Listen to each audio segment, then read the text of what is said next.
Here we are with another great episode of the Many Faces of Cancer podcast. Thank you for joining us today. I am your host, Melissa Grosboll, and today we have the lovely Tessa Parry-Wingfield on. And she is a 47-year-old mom of two girls who runs a global communications consultancy in London. Her life was passing by relatively normally until one day in 2023, when she was out running, she noticed her eyes weren't quite right. She was quickly diagnosed with ocular melanoma, a rare form of eye cancer, and just 3 weeks later, she had her entire left eye removed to save her life. Despite the challenges like learning to live with monocular eyesight and an eye prosthetic, Tessa has found purpose in her adversity and ironically, quote, sees life clearly despite her vision issues. As a former journalist, she shares her story candidly, online and in person, to help others feel less alone. And she's co-authoring a book on how to support people with cancer well. Oh, gotcha. All right. Welcome to the show, Tessa. Thank you. Sorry, that was supposed to be a pun, but I don't think it was. I totally messed it up. So I don't think I'm going to use it again. That's what I get for not reading these clearly ahead of time. So don't worry. Thank you for having me. Of course. Thanks for joining us today, because this is an important topic, and we talked about it a little bit before we got on. And absolutely, we're going to talk about ocular melanoma, but just rare cancers in general, because there are a lot of them out there that a lot of us have never heard of before. Like, until we met, I had never heard of ocular melanoma, and through all of my training, for cancer exercise, I don't think that was ever in any of my training. So I'm really looking forward to diving in and hearing all about it. Yeah, you're not alone. I don't think I've met anyone who said, "Oh, I've heard of that. I know what that is." I mean, no one. And not even doctors, only really the ocular melanoma specialists. And there are some places in the world that don't even have ocular oncologists. So, you're absolutely not alone. And I'd certainly never heard of it. And no one I ever met, even my doctors, no one. It's that right. So take us back there to 2023. Like, I guess, what was going on in your life? How did you, you said it a little bit in your bio, but, how did you get to the point of this diagnosis? It's a really strange one, I suppose, because the kind of stereotypical cancer diagnosis comes with some, maybe not even obvious, but symptoms, or, it might be through a routine screening or scan, or you might be in pain, or just something's changed, and you don't feel quite right, really tight, there's some sort of manifestation of something's not quite right with your body, or it's, caught on routine surveillance. And that wasn't my story. I was completely fine. I didn't have any inkling that anything was going wrong with my eyesight until one day I was out jogging. I'd love to say really fast, but it was probably just a slow amble on the river. And I love this quote I have, that a 6-minute mile and a 16-minute mile are the same thing. Yes, the key was that I was out doing it. And so I am quite myopic, so I have short-sightedness in both eyes. We're a family of moles. And so the only way I could describe it was that suddenly, and it wasn't even sudden actually, it's just I noticed that my eyes didn't seem to be working in tandem together. And that's the only way I could describe it. And even the kind of opticians and optometrists were like, what do you mean? What do you mean? I couldn't really explain it properly, but I just assumed my contact lenses needed a bit of a tweak either way. As they often do over the years. I've worn contact lenses since I was 11. And I booked in to see the optician pretty quickly. I remember sort of doing this. I was running a lot, going, one eye was fine, but two together were just odd. Booked into the optician pretty quickly, saw someone very quickly, and I still had my coat on. It was, March, it was cold. I had a big puffer jacket on, which I didn't take off, which seems so crazy now, because they were basically about to deliver the news that they could see something really sinister in the back of my eye. And, my heart was racing. My smartwatch was going crazy, saying relaxation reminder. And they basically could see something. And they don't actually have the right kit for this, by the way, just in the, certainly in the UK. They don't, something's wrong.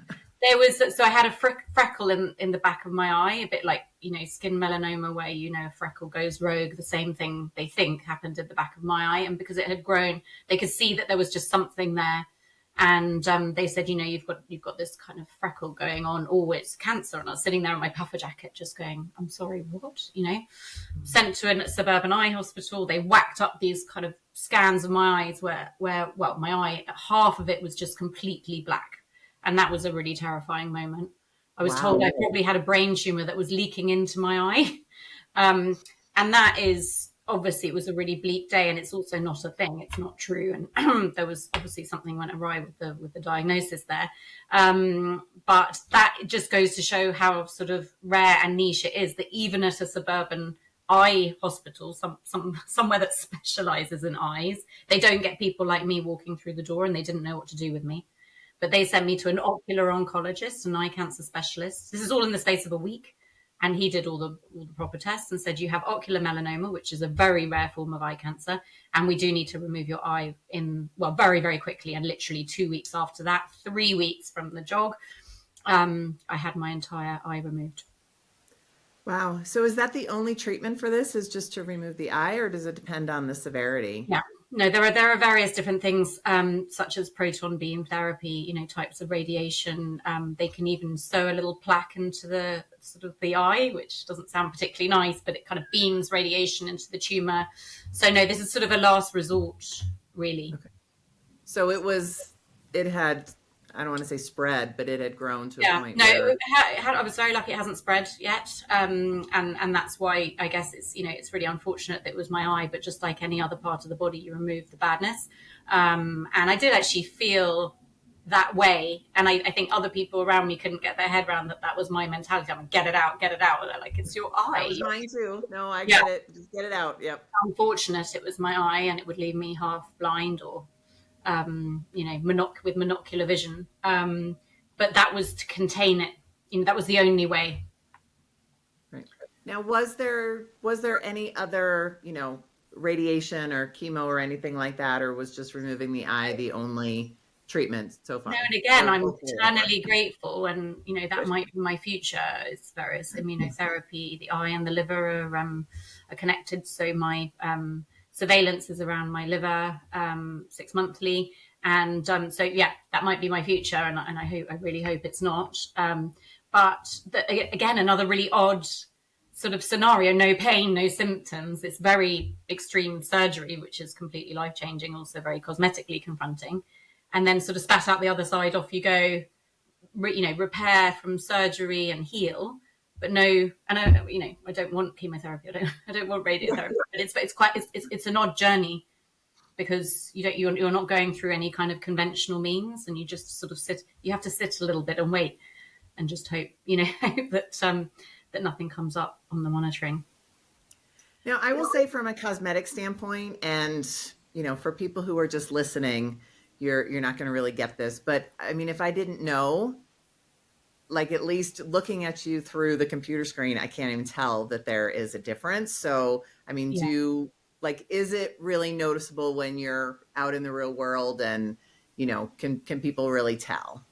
Yeah, that's kind of you to say, and it really helps, because it's quite a huge transition. And, the name of your podcast is The Many Faces of Cancer. And that's literally, I had a different face after my surgery. I think I've learned to communicate in a really different way. So I am locking my eyes on you, and you're looking at me straight on.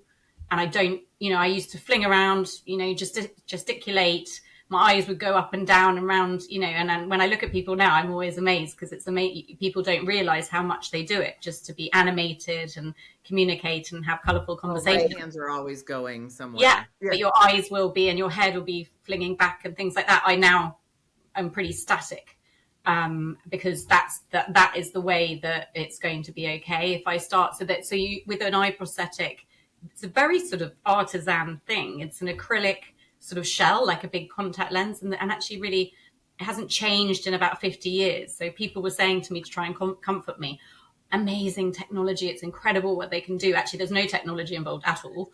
It's an acrylic it's an acrylic shell and someone paints on your iris. This amazing guy called an ocularist. I mean, it's an incredible kind of unknown world, really. But what that means is that there's not that much movement. And so I think he's done an amazing job of getting the color really spot on, and it's like for like as much as it can be in that respect. But so that the lens sits on top of an acrylic ball which is attached to your eye muscles, and that does move just like a normal eyeball would move. But there's only so much the acrylic shell can move, so it's maximum about 50%. So if I was to suddenly look one way, my proper eye would obviously go completely that way, but the other one wouldn't be able to follow as much, and that's when I start looking kind of cross-eyed and boss-eyed, and you'd realize something was awry. Well, but I mean, some people have what they call like a lazy eye that does a similar thing. So it's, I don't know. I'm not seeing you in person, but it would seem that, that there are other explanations that can be had. Yes, I don't think you'd look at me and go, "Oh, she's had her eye removed." Yeah, right.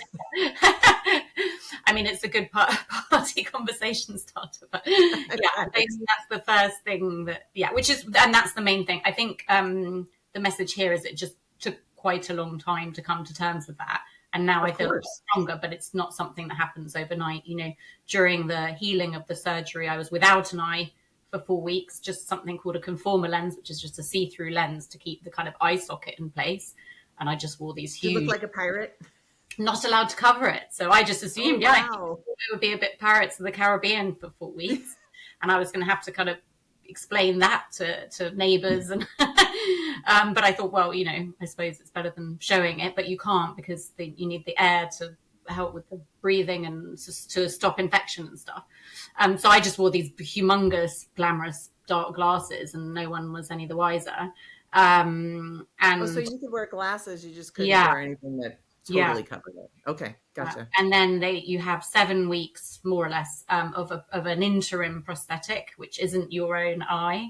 It's whatever they have in the drawer, which is the match wasn't great. So that was actually a really difficult moment for me because it was almost worse because I felt like I looked really, really peculiar and odd at that point. So the sunglasses just went back on again. And then I did finally get my eye, and I thought it would be a really great moment because I had this sort of 2 weeks notice period from oncologist to surgery. And then, 3 months, let's say, of healing and not even having an eye. I just thought, I'll be back to my old self. And then the new eye went in, and no matter how good it was, it takes a very long time to getting used to, the lack of movement and the fact that you don't have an eye. And then there's the eyesight. I'm blind in one eye now. I can't see on, there's a blackout on my left, and all that entails as well.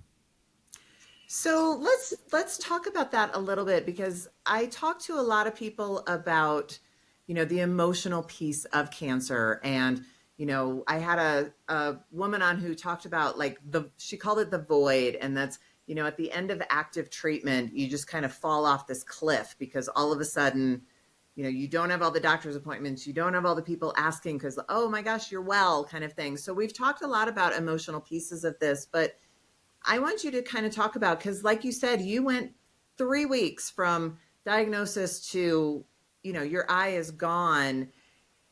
And I would imagine there wasn't even a lot of time to really process it. So can you kind of talk about the after effects and, being able to process how quickly everything happened? Like you said, 3 weeks and then 3 months until you had your prosthetic, and then, everything after that. So, share with us a little bit about the emotional piece of all of that. Yeah, I mean, it was very traumatic, and I don't think that's something that is still, something I've processed. I think that, and I'm sure many people that you speak to feel the same. It's just an ongoing, I don't like the word journey, but I can't ever think of it is an ongoing journey because process. How about that? Process. It's just something that hits you out of nowhere sometimes, and other times you feel strong and like nothing's happened, or just things are different but better, or sometimes they feel just much worse. And I just think that's just going to be the way life is now. I think what I did was I was probably like this sort of walking cliche in that I just poured everything into anything I could. So I went completely over the top on work, exercise, parties, holidays, like, and I hit complete burnout about a year ago. I was like, I'm doing this, and I was sort of desperately trying to prove to myself, to other people, nothing was wrong, everything's fine. It's, nothing has changed. And that did have its sort of repercussions on my mental health, and also physically. I was just exhausted. I just went completely bonkers, really, in terms of what I was trying to prove to everyone and myself. I calmed down a little bit. My friends would probably say, no, she hasn't calmed down at all. But I am trying to be a little bit sort of calmer and less frantic, let's say. But I think that whatever that was, it helped me get through the trauma. And I do think when something really shocking happens, like anyone who's listening or any of your guests that have been on, and because all cancer dying, there's no comparison. It's all terribly traumatic, and just because I've had an eye out doesn't make it worse than someone who's had another bit of their body out. It's all awful, and it's all so sudden and so shocking, that I guess trauma is the kind of shock value of trauma is nature's way of protecting you. Because if someone had said to you, this is going to happen to you, and basically tell you your life story over a period of a few weeks, you'd be like, I simply cannot do that. I am not going to be able to do that. I won't get through it. I can't do that. I definitely wouldn't have felt I could do that. But you just put one foot in front of the other. You're kind of in this heightened sort of shock state where you just get through things, like a bit automaton robotic in style. And then, it's later on when the dust settles a bit, you go, wow, okay, that was quite a lot. But I've tried that. Yeah, I did it. I don't even know how I did it. And some people are funny about people saying that people who have cancer are brave, but I'm like, yeah, I'll take it. I'll have it, because I really had to be so brave, and I didn't think I could ever be so brave. And I was brave, so I'm okay with that that compliment. And then now it's really about trying to channel something horrible into something good and positive, and do things that make life worthwhile for me, really. And that's that kind of seeing life clearly anecdote, really, which is ironic now that I have half of my eyesight. But it is that sort of seeing what matters most, and trying to do things that are purposeful and that you enjoy, and that bring you joy. And it is amazing how a cancer diagnosis will really make you see what's important and what's not, and really, for some people, just hyper focus on the good things in life. And we're all put in touch with our mortality, and then, okay, I need to make the most of whatever time I have left, whether that's 3 months or 30 years or, whatever, because we never know. And I tend to think that's one of the blessings of cancer, is it really helps you to figure out what's important in your life and focus on that.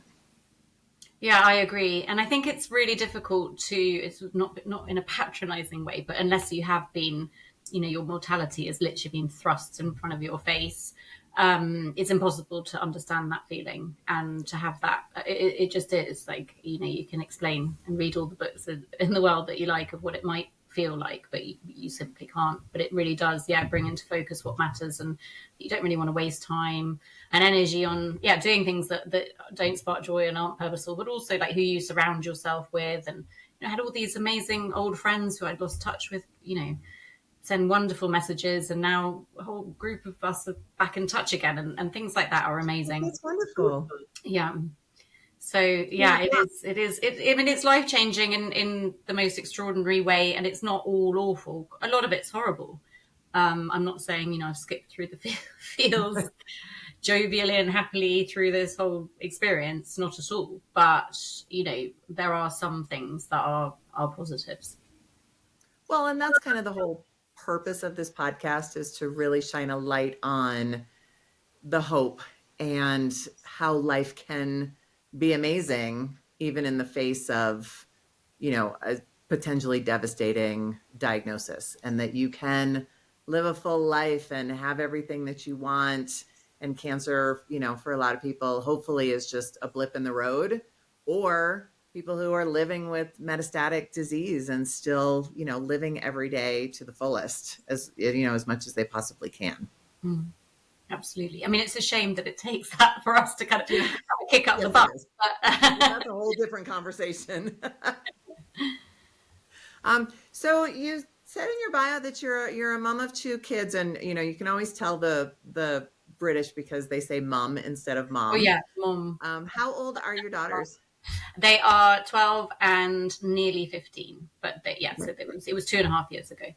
So how was their reaction, and how did you kind of talk to your kids? Because I mean, they're still young and old enough to understand, but not necessarily old enough to really process.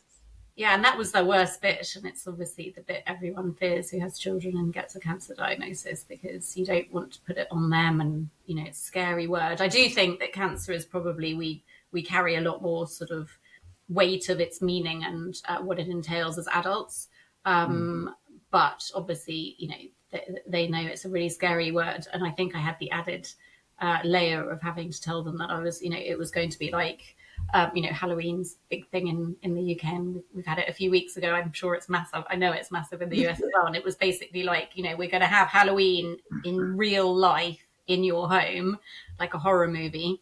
Mum is going to basically go into hospital one day, and then the next day she's going to stagger home without an eye.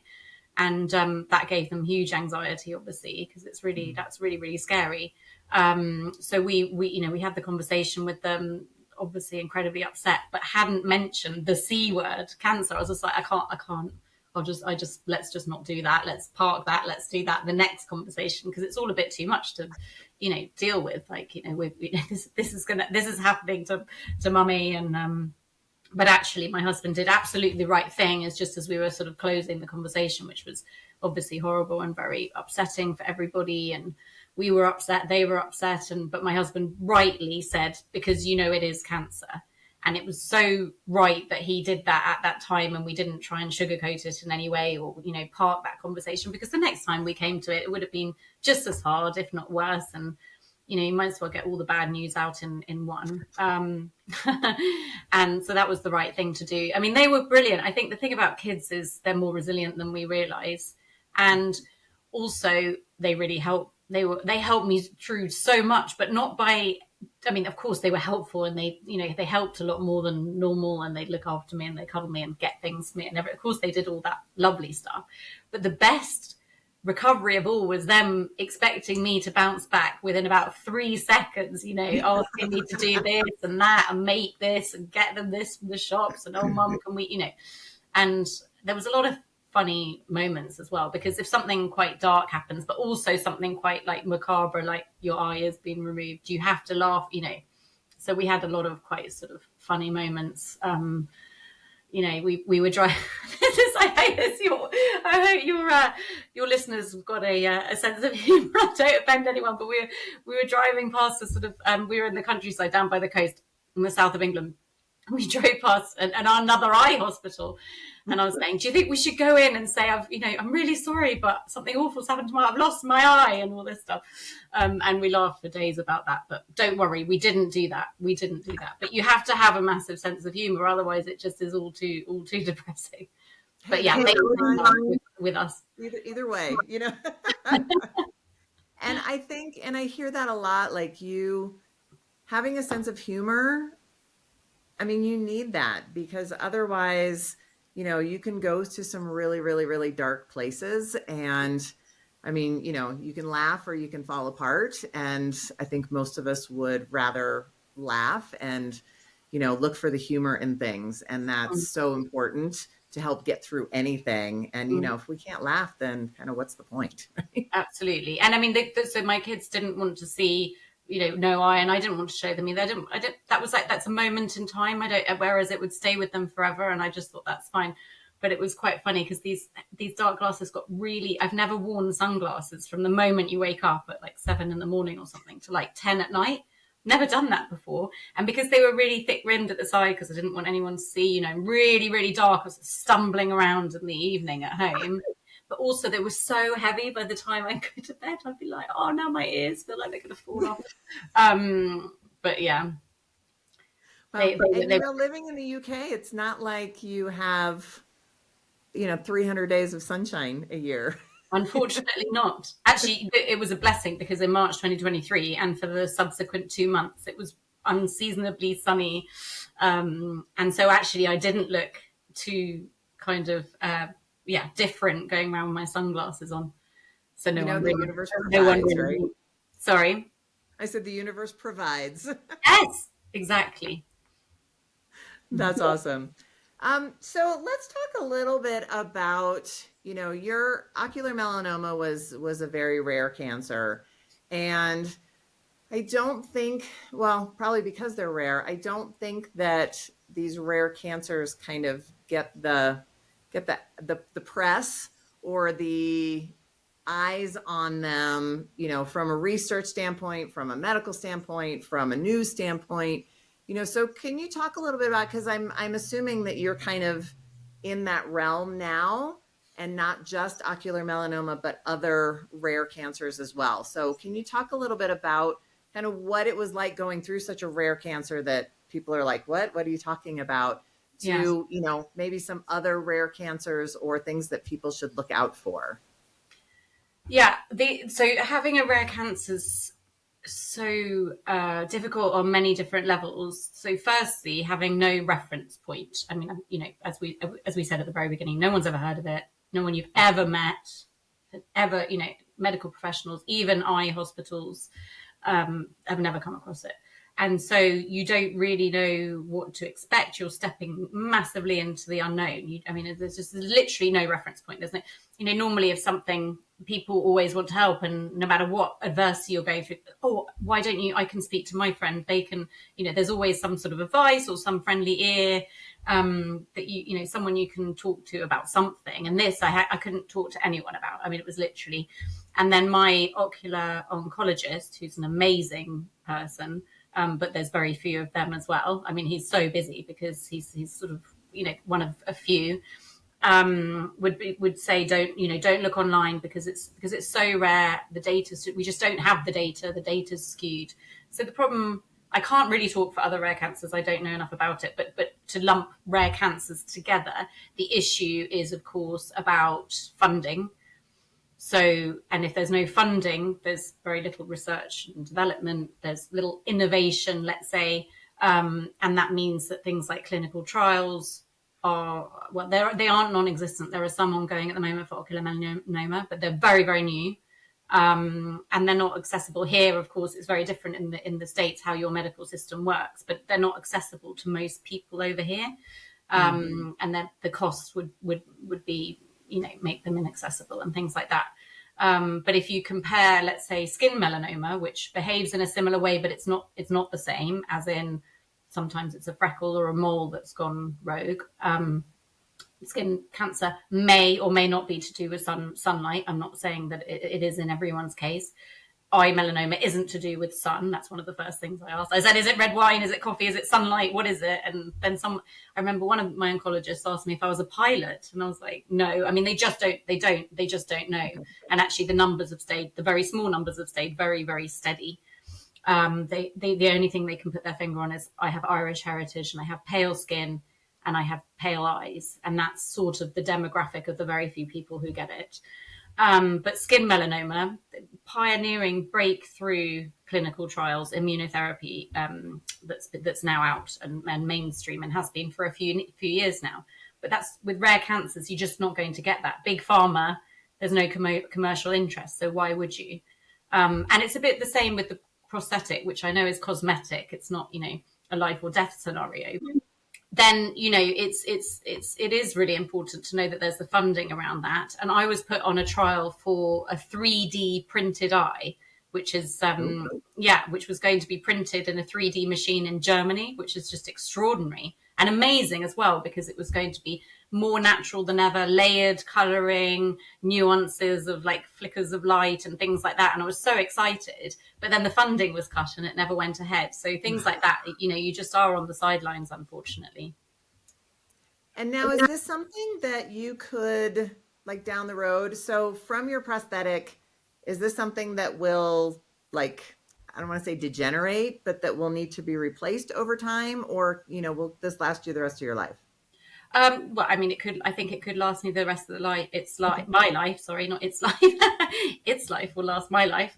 But I think so it's not about the material or anything. It's about the fact that I might change. So I might put on weight. I might lose weight. I'm going to get older. The eye socket will change and things like that. So it's just whether it still sort of fits and looks right within my face. But yeah. And if something comes along that's, oh my gosh, this is amazing, then you could maybe upgrade. Exactly.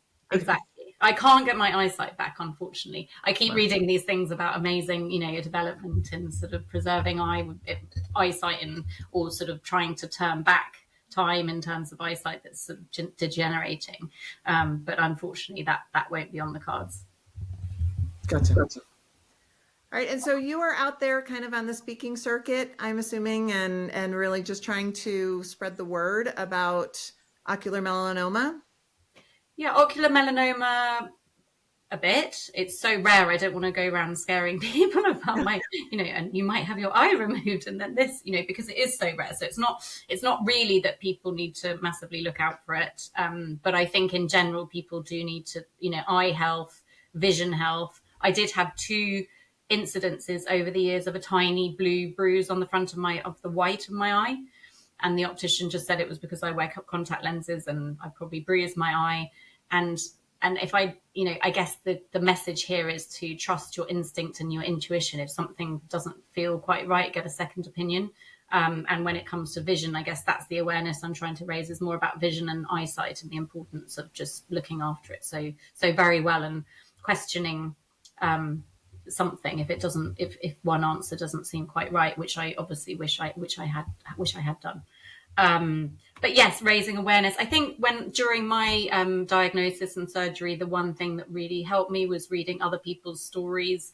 That to that kind of positivity point, that yes, it might all be really hellish, that it's that it is going to be okay, and that helped me so much. And that's really what I'm trying to do. I was a journalist for 10 years, worked in TV newsrooms. And so I think that storytelling aspect, I now work in communication. So that storytelling aspect is something that's sort of innate within me anyway. And now it's a hell of a story to tell. And unfortunately, it's got what we call a good hook or a good angle in news. And it's unfortunate because it is my life, but I do feel very compelled to tell my story so that other people will maybe feel less alone. And that's certainly what happened. I wrote for a big newspaper over here, The Times, about a year ago. And the responses I got were amazing, saying that people felt comforted through me sharing my story. And it wasn't necessarily to do with eyes, but cancer diagnosis in general.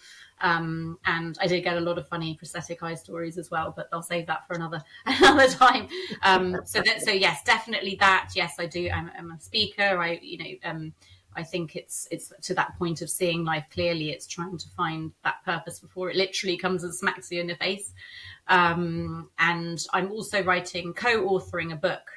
And it's kind of in its infancy at the moment. You mentioned it at the beginning. But it's called What Can I Do?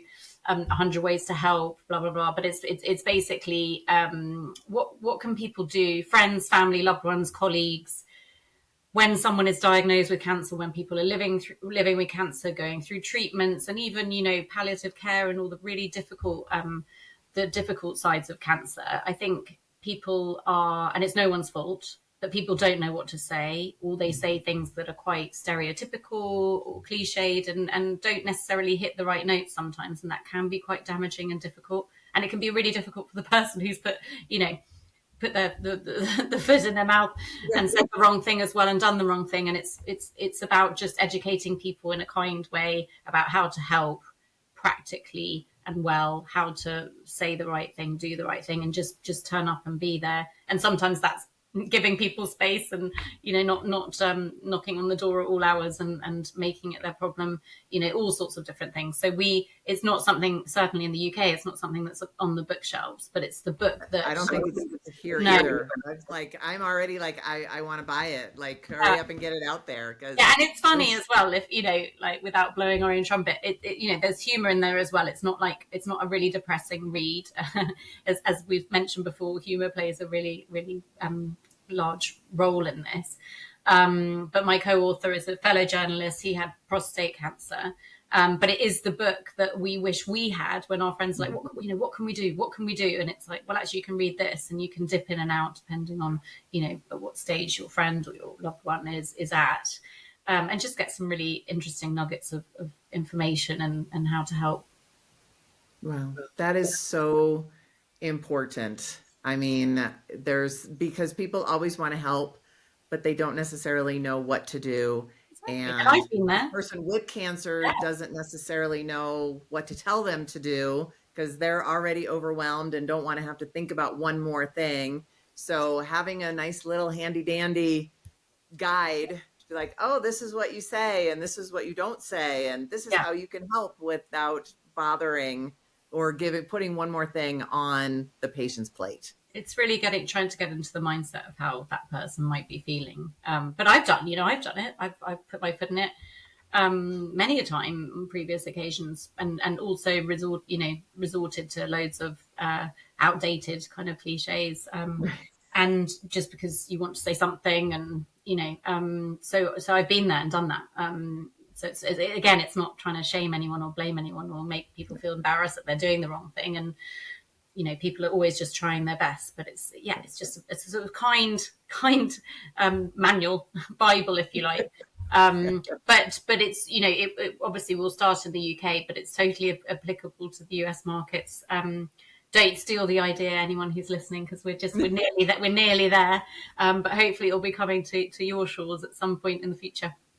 That would be amazing. Because even those of us, and I mean me particularly, I don't know about other people, but even those of us who have gone through cancer, a lot of times still don't know what to say to someone else, and I'm sorry is usually what people say, and that's not always applicable. And so, yes, a guide would be fantastic to have.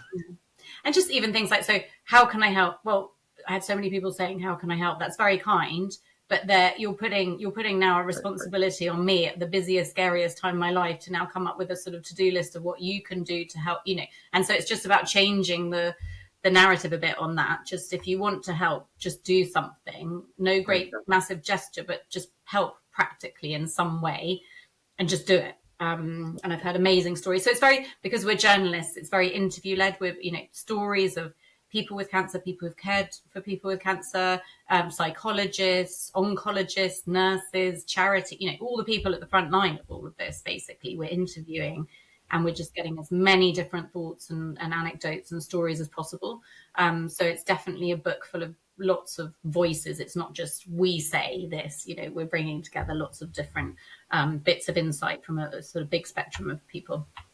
Fabulous. All right. Well, keep me posted on that, and I will definitely get the word out when it is ready to go, and hopefully someday on our shores as well. Thank you. That would be very kind. All right. So Tessa, where can people find you if people want to talk to you more about ocular melanoma, rare cancers, your book, like just talk to you about your business? What's the best way for people to reach you? So I have an Instagram account, which is all things eye, seeing life clearly. So it's at seeing_life_clearly. And I do a lot of kind of video stories and, talk about kind of my journey. I write a lot. So, links to that go on there. Of my articles that I've written all goes on there. I also have a sort of speaker storyteller website, Tessa Parry-Wingfield.com. So my full name with the hyphen in .com. And on there, it tells you how to get in touch with me, but it also has all my quite a few articles housed on the views page there as well. Awesome. And we'll put all of that information in the show notes so people can just get to it very easily. Thanks. All right. So last question that I ask everybody on the show. So if you were to come across somebody who's just diagnosed with cancer or is in the midst of overwhelm of a cancer diagnosis, whether it be a rare cancer or a regular cancer, what is one piece of advice that you could give to someone to just kind of help them get through those early stages of overwhelm of a cancer diagnosis? I think it's just to put one foot in front of the other, to let nature do its job, in that, to my point earlier, that shock will get you through it. You will get through the unimaginable. and that it will, no matter how awful things seem, there will be brighter days. And you are capable of extraordinary things and extraordinary resilience, and way more than you ever would have imagined. And so, yeah, just one foot in front of the other. And there is a sort of Salman Rushdie quote in his book Knife, which is obviously very relevant. It's to do with the knife attack, in which he lost an eye, and he says something along the lines of, we wouldn't be where we are today without our calamities of yesterday. And I do think that's quite an important kind of quote to sort of hold on to, because when you're in the thick of it, of course, you can't see a way through. But when you're out the other side, this has changed my life, and I'd love to go back to, I guess, the sort of bliss and quiet of not having fear and things like that before. But there's other things that have been hugely positive in terms of change and how I view things, and how I feel, and what I want to do and what I want to achieve. So yeah, it may feel awful now, but you are brave and you will get through to whatever the next stage is. Gotcha. Let's hear it for shock and adrenaline. Yeah, exactly. All right. Well, Tessa, thank you so much for joining me today. This was such a lovely conversation, and I know people are going to get a lot of great nuggets out of it. So I really appreciate you taking the time to talk with me today. Well, thank you so much. And I think, hopefully I've educated a bit about ocular melanoma, and maybe it'll be more heard about through podcasts like this. So thank you. Hopefully. And go get your eyes checked, because even if they can't diagnose ocular melanoma, at least they can say, hey, there's something not right. You need to go see somebody else. Exactly. All right. Well, have a great rest of your day. Thank you. You too. All right. Bye-bye.